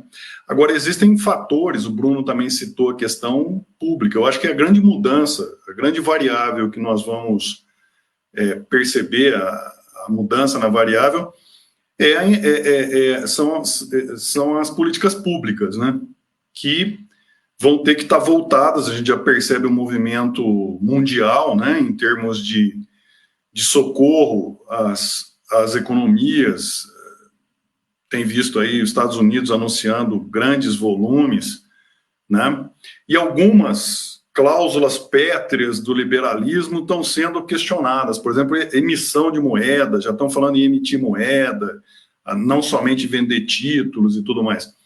Então, essa questão da liquidez, eu acho que as empresas, dado esse ambiente de incerteza agudo, né, que nós vamos passar aí nos próximos 6 meses, 1 ano, até 2 anos, ele vai ter que ter, digamos assim, uma solução externa às empresas, ou seja, os governos, né, os bancos centrais, enfim, e, digamos assim, o Estado vai ter que cumprir o papel dele como nunca, né, ou seja, é economia de guerra, né. Pouco tempo atrás eu estava vendo um documentário a respeito da reconstrução da Alemanha, da reconstrução do Japão pós-Segunda Guerra, né? Que eles enfrentaram a Primeira Guerra e depois veio a Segunda, quer dizer, eles tiveram 2 planos, enfim. O segundo da Segunda Guerra foi um plano muito mais, digamos assim, bem elaborado, um plano bastante calcado no Estado prover condições para as economias poderem, pelo menos, se recuperar em parte, né? Então, liquidez, ou seja, as empresas, obviamente que vai ter problema, porque as vendas caíram. Enfim, eu tenho um familiar que tem negócio na área de distribuição de combustível, ele estava me dizendo que caiu 40% venda de combustível, quer dizer, negócio maluco, né? 40% de diminuição em venda vamos dizer assim, é sinal, não é nem amarelo, é sinal laranja já para o negócio, quer dizer, um negócio maluco. Então, aqui no Brasil, infelizmente, a gente tem aí um descompasso. Nós temos planos, foram anunciados planos para as empresas, auxílio do Estado em termos de liberação de créditos e tudo mais, mas a gente vê ainda um problema na liberação, um problema entre o anúncio, a implementação e a chegada desses recursos lá na ponta para as empresas. Mas, em nível mundial, vamos dizer assim, eu acredito que a solução, já que a questão é de onde virá o dinheiro salvador, né? De onde virá o bálsamo que vai nos tirar dessa... Eu acho que vai vir do setor público. O setor público, os governos vão ter que pular miúdo, vão ter que aumentar o seu endividamento, dado que existe uma liquidez grande nos mercados, né? No mercado global, e o Estado ele é catalisador dessa liquidez. Ele vai ter que juntar essa liquidez e distribuir, ele vai ter que fazer o papel dele. É isso, brevemente. Muito fácil de responder. Obrigado, Márcio. Márcio, a gente já está aqui no ritmo final, tá? Eu vou pedir, então, já que você está falando, aproveita só, faz os seus comentários finais, né, sobre a live. Claro que a gente tem muito assunto ainda para comentar, mas seria o seu fechamento aí com relação ao tema, tá? E a nossa proposta aqui. Ok. Bom, eu primeiro parabenizar você pela iniciativa, o Senichiro pela participação, o Johan pela parceria, enfim, o Bruno, além de tudo, pelo brilhante comentário que o Bruno e o Senichiro fizeram. E dizer que, às vezes, a gente faz alguns comentários parecendo que nós somos, digamos assim, derrotistas, né? Ou seja, mas não é que são condições novas que são colocadas, né? Eu acho que ninguém deve desanimar, eu acho que nós vamos passar por um período bem complicado. Eu sei que tem gente aí, tomador de decisão assistindo, né? Tem nossos alunos aí que são os tomadores de decisão, mas eu acho que deve fazer como todo mundo está fazendo, né? Aqui no interior tem um ditado que diz o seguinte, né? Em época de chuva a gente fica embaixo do jacá, né? Então, quer dizer, você fica esperando, né? Você tem que esperar para que as variáveis se tornem um pouco mais, digamos assim, parecidas com o que já foram, né? E vamos viver mudança, né? É isso aí. Então, um abraço, muito obrigado pelo convite e boa noite para os ouvintes. É ouvinte de live que fala? Não, Internautas. Live espectador. Sabe que eu nunca Pode pensei... ser também. Você vê que as variáveis mudam, né? Como que a gente fala para os nossos live espectadores? É isso? Pode ser internauta que tá bom. Então um abraço aí para os nossos internautas. Até, obrigado, hein? Obrigado, professor Márcio. Eu convido agora o professor Johan a fazer seus comentários. Você quer que eu projete a figura ou não precisa? Tá sem microfone, ó. Agora sim. Fazendo comentário sobre aquele dado. Eu quero aproveitar, enquanto o professor Milani então estiver projetando a figura, mencionar o nosso laboratório de contabilidade e finanças, do qual fazem parte todos os professores aqui presentes, menos o Bruno, se quiser também, Bruno, bem-vindo, tá? Mencionar que, caso vocês queiram e tenham interesse em participar, ele é um laboratório de pesquisa que tem várias ações, tanto no campo de finanças públicas quanto privadas e contabilidade dos dois setores. Eu pedi aqui para o Milani projetar um pedacinho, uma imagem do artigo do Macrites, em que ele mostra a quantidade de trabalhadores digitais, aqueles que conseguem trabalhar de casa, por setor.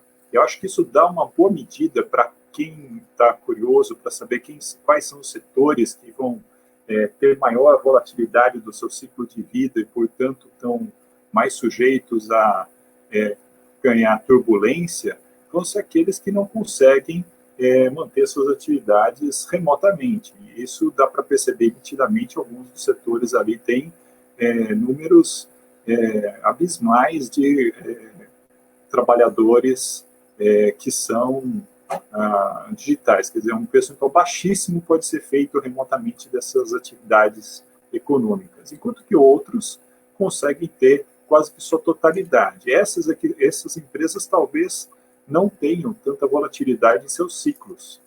E com isso eu encerro aqui a minha participação, colocando daí de volta para o Milani a palavra, na expectativa de que os colegas essa perspectiva aí, assim, a gente não fica só no cenário pessimista. Obrigado, Johan, excelente. Passo a palavra agora ao professor Senichiro. Bom,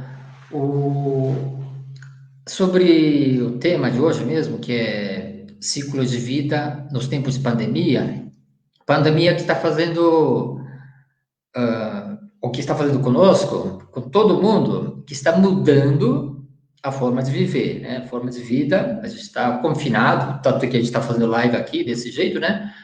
A forma de a empresa funcionar é diferente, o negócio vai ser diferente, ele está sendo diferente, está mudando.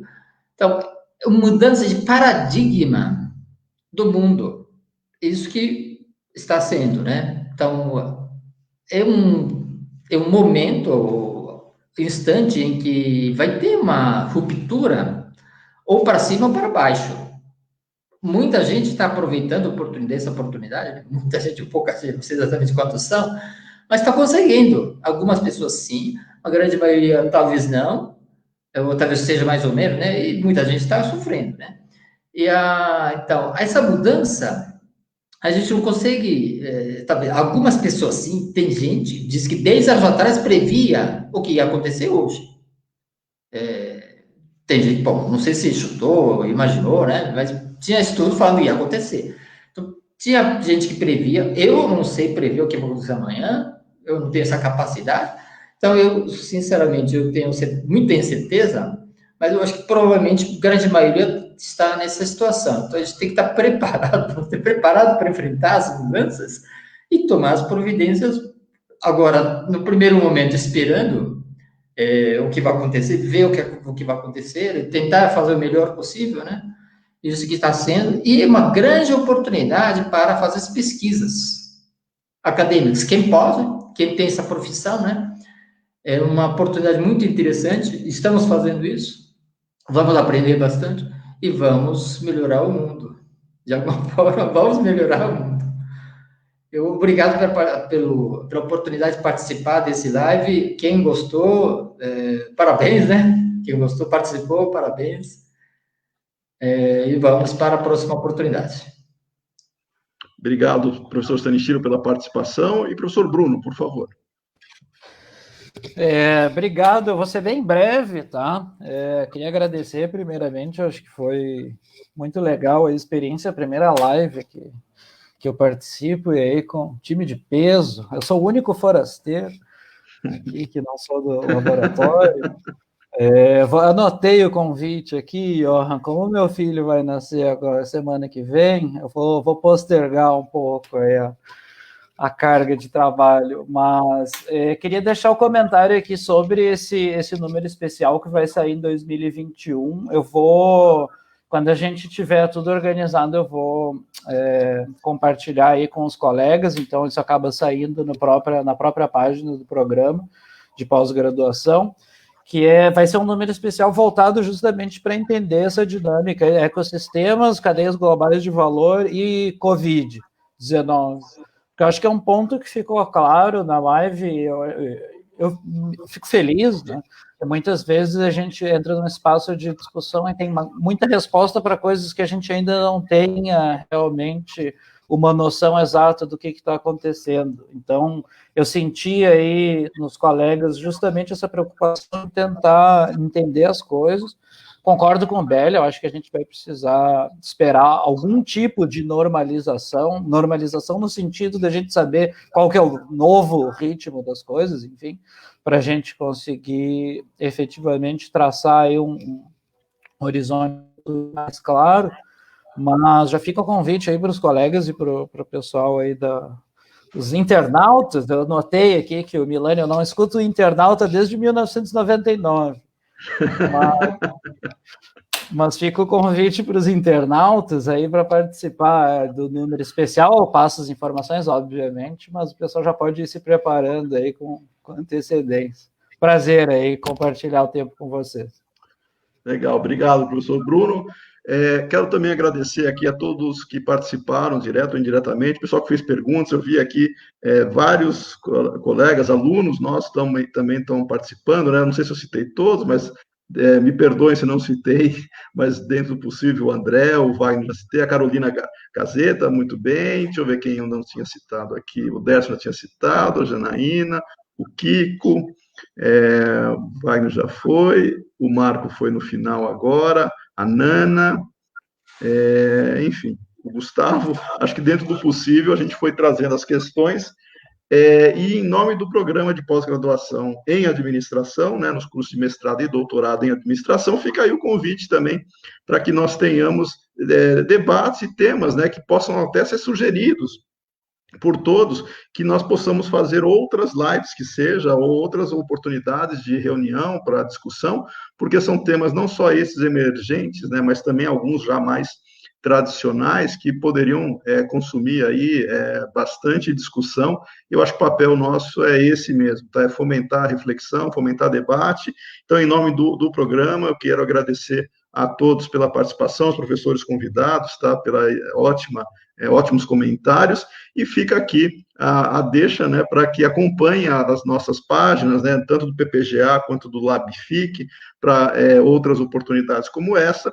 E também só deixar que o programa, a nossa administração, em breve nós lançaremos os editais, tá, para a turma de 2021, de mestrado e doutorado. As nossas turmas são anuais, né? Nós não temos a entrada no meio do ano somente para aluno especial, né? Então, para aluno regular, em breve nós teremos aí o lançamento dos editais, então fiquem acompanhando na nossa página.